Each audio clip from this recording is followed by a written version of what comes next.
Scott Mills's Radio 1 show did not breach broadcasting rules with jokes about Essex Girls, watchdog Ofcom has ruled.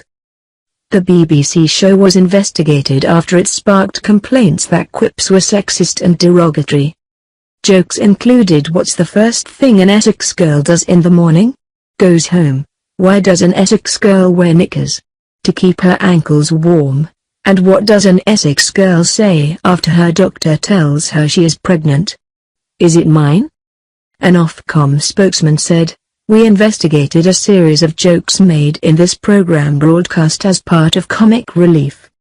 While we acknowledge that some of the jokes had the potential to offend, we found they were unlikely to have exceeded most listeners' expectations."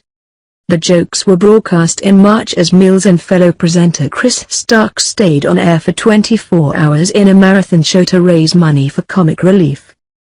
Bobby Norris, from reality TV show The Only Way is Essex, made the quips after the hosts of the Radio 1 show told listeners he was there to say a couple of sets of Essex girl jokes. Mills had told listeners, "I'd like to point out, before anyone complains, this is a person from Essex, living in Essex on a show about Essex." He added, "I'm enjoying this so much." Other jokes, which were sent in by listeners, included "What's the difference between an Essex girl and an ironing board?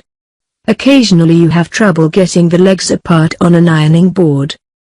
A BBC spokeswoman previously said, "No offence was intended by the jokes that were broadcast during Radio 1's 24-hour relolathon to raise money for comic relief.